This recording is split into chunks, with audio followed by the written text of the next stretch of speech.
Hello everybody, this is Refresh, and I'm here to take a look at the Magic the Gathering Ajani Planeswalker deck from core set 2019. This is a change of pace for Magic the Gathering. First, because the core sets have returned after a long break, and also because these core set Planeswalker decks are single color as opposed to two colors. Looking at the back, we can see that the Ajani here is the Wise Counselor Ajani. This is the second time Ajani has been featured in a Planeswalker deck, and it says, a veteran warrior of unmatched skill, Ajani protects the weak and mentors aspiring heroes. Gather battalions of small fighters, bolster their strength, and overwhelm your opponent.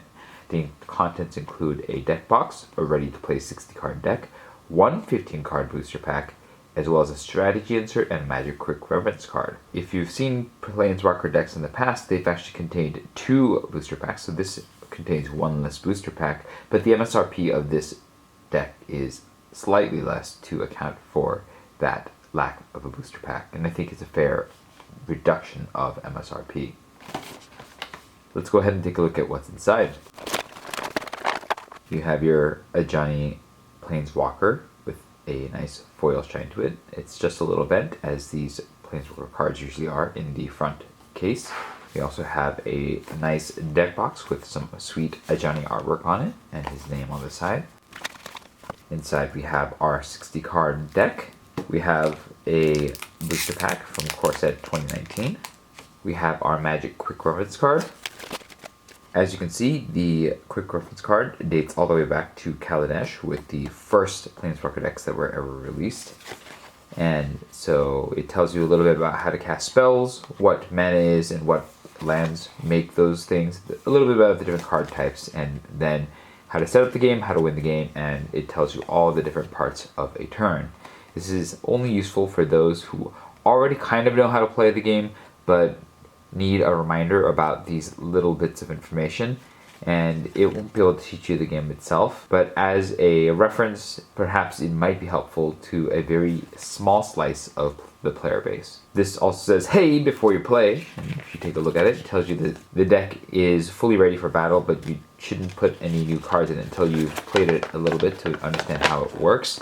The playing the deck strategy suggests that you're just supposed to play out a bunch of creatures and then hold against your opponent before you do a massive attack. It's kind of a strange way of describing how to play the deck, because it looks like you're supposed to one-shot your opponent once you get to have a large force of creatures, but that doesn't make a lot of sense in the way that a game of Magic is supposed to be played. So I think that this could be better described, and like always, I believe that these inserts should have full deck text with a list of cards, what all the cards are supposed to do in the deck, and so forth. There's also a URL here that you're supposed to type in to understand how Planeswalker cards work, and I think that's pretty lazy. I do feel like this should be fully written out somewhere around here instead of taking you to a URL that you have to type from this piece of paper all the way out here on, and I don't like that. There's a bit of story about Ajani. There's not a lot of story, so it tells you very little, but there is that. And finally, there are some terms here that tell you about the mechanics you might find in this deck. There's a lot of them, but these are all some really basic mechanics, which is appropriate because core set 2019 is supposed to be for new players in general. On the back, we just have some ads. This is a little disappointing because there's all this space that could be used to give you more information about the deck and how to play it and what to do when you're upgrading it, but all that is not here. Let's go ahead and take a look at the cards in the deck. Alright, we have Ajani's Influence, which says put 2 +1/+1 counters on a target creature, and then you can look at the top 5 cards of your library, put a white card from among them in your hand, and then put the rest on the bottom of your library in a random order. So this is different because it's not a tutor for Ajani the Wise Counselor himself, but it just lets you grab a white card after putting a sorcery, and this does appear to be an exclusive rare to this deck, so it's a little different from what we're used to in the Planeswalker decks, because it doesn't actually look for Ajani, nor does it grab him from the graveyard. As for putting 2 +1/+1 counters and basically cycling for a card, it's not amazing, especially for the rate that you're paying at 4 mana. So I guess it's supposed to make searching for Ajani easier, but it doesn't really enable him, so it's like you have less Ajanis now in your deck and just more ability to draw white cards off after giving your creatures a power boost. Another rare is Sarah's Guardian. I believe that this card is also available in the welcome decks, so this is something that players who just got a welcome deck might already understand and see. But it's a decent big body that I think is a good limited finisher, and I think new players will be fine with enjoying its pretty simple ability. There's another one of these Ajani's Influence. Strange that they're not back to back. The other rare in the deck is Mentor the Meek. It says whenever another creature with power 2 or less enters the battlefield under your control, you may pay 1. If you do, draw a card. So this is a white draw engine, a pretty classic one. This is a very popular card from back in the day. It's a powerful card, and if this deck does what I think it's supposed to be doing, this is good for you. There are 25 planes in this deck. Court Cleric is the uncommon for this deck, and it is a 1/1 for 1 with lifelink, and it gets +1/+1 as long as you control an Ajani Planeswalker. So that means that this particular card is not that powerful because it's just a 1/1, and then it just becomes a 2/2. And Ajani's a 5 mana creature, so in general I don't think the Court Cleric is going to be that impressive for most people who play it, and they may seek to replace it with just about anything. Silverbeak Griffin appears to be the common for the deck, and it is a 2/2 flyer for 2 mana, and it's a pretty decent rate as far as these Planeswalker decks go. And I don't know what it has to do with Ajani himself, but I guess it's okay for an aggressive deck. So like the description, this appears to be a small dude's aggressive deck. Get in there and try to crush your opponent sort of deck. There's a little bit of life gain in this deck, and that synergizes with the Ajani's Pridemates, but we'll have to see how the rest of the deck works. So I look forward to seeing how this deck plays, and I'll be back with a report. So I played some games with this deck, and here are my thoughts. First of all, this is really obviously an aggressive deck. If you look at the 1 converted mana cost and 2 converted mana cost stacks, this is where the bulk of the deck lies. Most of the creatures are based on getting out early and then hitting fairly hard. The support cards for this are pretty good. There is a Mentor the Meek, which is an excellent card for decks like this because it'll help you stay flush with cards when you're casting these cheap creatures, and that is very important for a deck like this because it tends to run out of gas very quickly. And then there are the 2 Militia Buglers, which are also excellent for a deck like this because those let you also do the same thing, get more cards, and the majority of the creatures here fit under that rubric of being 2 or less power.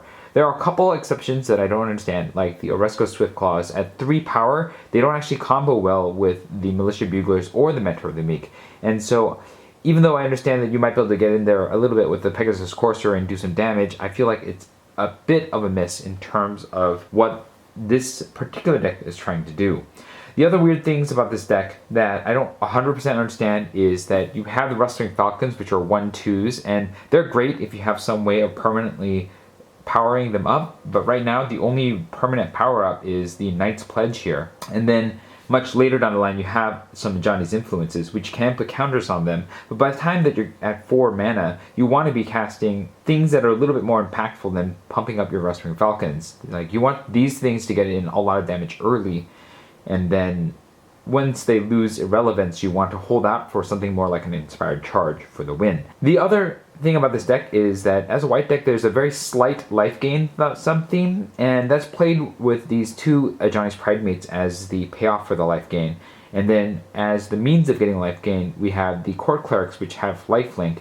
We have the Dwarven Priest, which gets you life for the number of creatures you control. Herald's of Faith, which also gets you life whenever it attacks, and then Ajani himself also gives you life.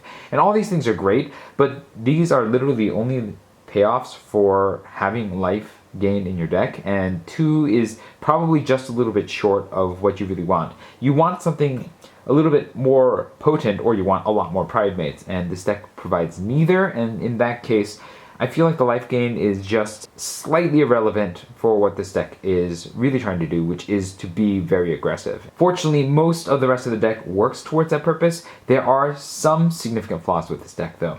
The biggest significant flaws is everything over here. Like, this kind of deck wants to be as aggressive as possible, and anything that costs more than 5 mana is not really welcome in that sort of deck. So even though we have a rare in Serra Guardian, and it's a powerful rare as a 5/5 flyer with vigilance that gives everybody else vigilance, it's a 6 mana card, and when most of the deck is slanted so much towards the 2 mana cost, a 6 mana card is just weighing down the deck. Really, what you want to top out at it, maybe not even including these Heralds of Faith, but just get a few more inspired charges here, so that when this deck is rolling and has like 5 creatures to your opponent's 3, you can attack, get a major advantage in damage with the inspired charge, and then finish your opponent off, hopefully very quickly, with that huge turn. The other card that I cannot understand why it's in this deck is a Meteor Golem. We have a little bit of removal in the Luminous Bronze, and there's not a lot of removal, but this deck isn't the kind of deck that is interested in having a lot of removal. And while Meteor Golem can take care of anything, it costs 7 mana, which is so much more than everything else in this deck. Now, to that extent, there are 25 lands in this deck, and that is another major mistake for an aggressive deck like this. This is going to teach players to build decks incorrectly.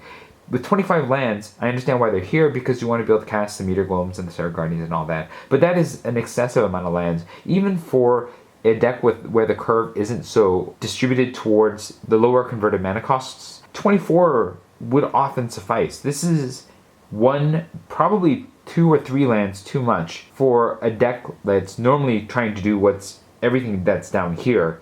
And everything up here, the Heralds of Faith are good in terms of just being able to put some damage out and get some late game advantage, but you really don't need it for this kind of deck, and I would rather just have some more exciting aggressive cards in this kind of deck. Ajani Wise Counselor, again, plays into the life gain sub-theme, and I understand, again, why it's here, because that's part of what Ajani does, and I like that it's kind of hooked in there. I just wish there were more payoffs for it.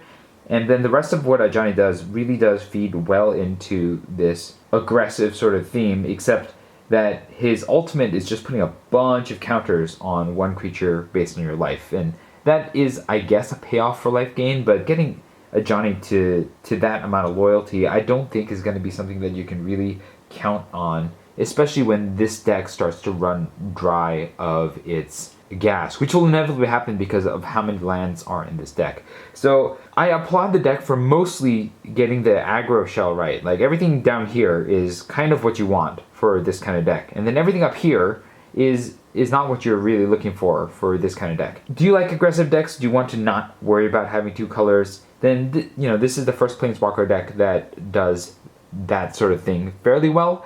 But the first things I would cut from this deck are these 2 cards, the lands, and it's really sad when the rare is one of the things that you want to cut from your Planeswalker deck, and then replace them with lower costed creatures or spell effects that can really help you take that early damage advantage that you will normally get from this kind of deck and then go for the win. Have you played this deck at all? Let me know what your thoughts are about it in the comments below. If this video is helpful to you, hit the like button. If you'd like to see more such videos, hit subscribe. This was Refresh. Thanks for watching, and I will see you next time.